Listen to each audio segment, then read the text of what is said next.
महाविकास आघाडीचा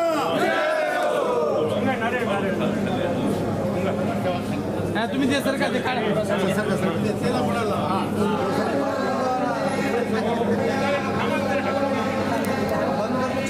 अरे बाळासाहेबांनी पाठिंबा दिला। मी आज अत्यंत आभारी आहे त्यांचे बाळासाहेबांचे। आणि एकदम बातमी ऐकली, मी माझं हृदय भरून आलं। खरी परिस्थिती आणि कुठल्याही परिस्थितीमध्ये आज मी माझी जीत होती, आणखी डबल पद्धतीने या ठिकाणी माझी मताधिक्यानं जीत होणार। आज काँग्रेस पक्ष कार्यालय आणि आघाडी प्रचार कार्यालयाचं उद्घाटन झालं। अनेक लोक इथं तुम्ही बघतात एक आनंदी उत्साही वातावरणामध्ये इथं आलेत आणि त्यातल्या दुग्ध शौकरा योग म्हणल्यासारखं माननीय आंबेडकर साहेबांनी नांदेड जिल्ह्याला पाठिंबा दिला, त्यामुळे अति आनंद झाला। आणि ही जागा निश्चित आज आम्हाला आमच्या पार्ट्यामध्ये आमच्या कार्यकर्त्याच्या जोरावर ते पडणार आहे आणि ही निवडणूक सर्वसामान्य कार्यकर्त्याच्या जोरावर मी तो उभा टाकतो। भाजप प्रत्येक पक्षाच्या कार्यकर्त्याला उभा टाकण्याचा अधिकार आहे। भाजप राहू द्या आणखी कुठल्या पक्षाचं राहू द्या, आम्ही आमच्या पक्षाचं या ठिकाणी उमेदवार म्हणून आहोत। आता त्यांच्याविषयी लोक ठरवतील काय करायचं ते। आता सरपंच पद मी जवळपास गावामध्ये 15 वर्षी केलं, जिल्हा परिषद दोनदा भोगलो, 16 वर्ष आमदारकी केली आणि आज आता लोकसभेला उमेदवारी पक्षाच्या माध्यमातून मला मिळाली, उमेदवार म्हणून तो उभा आहे। आता ह्या कार्यकारिणीमध्ये मागच्या जवळपास 80ला मी सरपंच होतो आणि आज 2023-24 चालू आहे, त्याच्यामुळं अनेक बदल आपल्याला या काम करत असताना दिसून येतं। ही अफवा आहे। मी माझा फॉर्म निश्चित भरणार आहे, मीच उमेदवार म्हणून। मी एक डम्मी फॉर्म म्हणून असावा, आपण जी दक्षता घेतो त्यामुळे मी माझ्या मुलाचा इतराला न करता मी माझ्या मुलाचाच फॉर्म डम्मी फॉर्म त्या ठिकाणी दाखल करणार आहे। जनशक्ती विरुद्ध जनशक्ती असा हो, आज समोरचे धनदानगे आहेत, आज सर्वसामान्य गरीब माणूस माझ्या पाठीशी आहे, म्हणून ही लढाई जनशक्ती विरुद्ध सर्वसामान्य कार्यकर्त्याची आहे।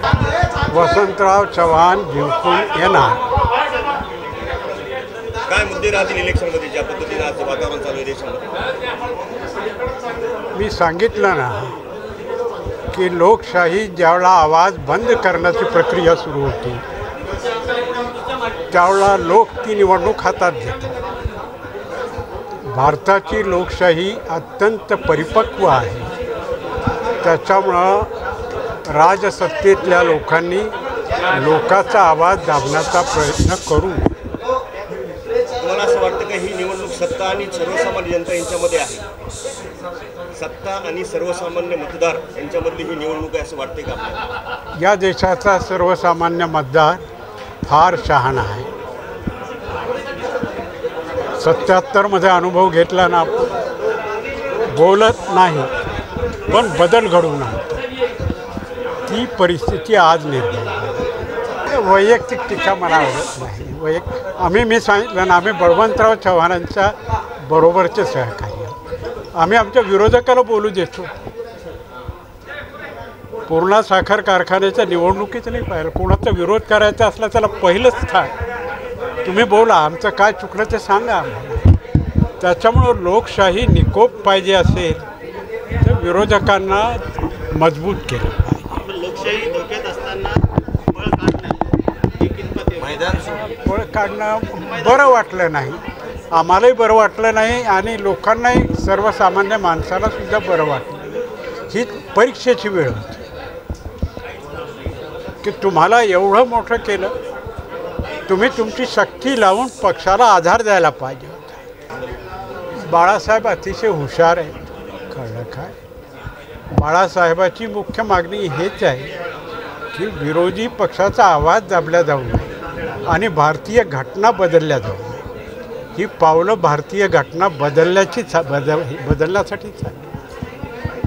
आता आपण पत्रकार आहात, आपल्याला कल्पनाच आहे की भारतीय घटना बदलून एकाधिकारशाही स्थापन करण्याकडे पावलं पडत आहेत ती हो. म्हणून बाबासाहेबांच्या घटनेचा सन्मान राखण्यासाठी बाळासाहेबांनी उचललेलं पाऊल बरोबर आहे. सीएम फर्नीचर नांदेड़ लाए हैं आपके लिए शादियों में दिए जाने वाले फर्नीचर खास होलसेल दामों में और डिस्काउंट के साथ मजबूत और खूबसूरत लेटेस्ट डिज़ाइन वाले बेडरूम सेट सागवान और वुड बेस मटेरियल में दस्तयाब है। इसी के साथ sofa set, dining table, Godrej अलमारी, ऑफिस चेयर, ऑफिस टेबल वाजबी दामों में दस्तयाब है। एक बार ज़रूर तशरीफ़ लाएं। हमारा पता है CM furniture and home appliances, famous function hall के पास, इलाही मस्जिद के सामने, माल टेकरी, देगलूर नाका रोड, नांदेड़। Mobile number 9923106277।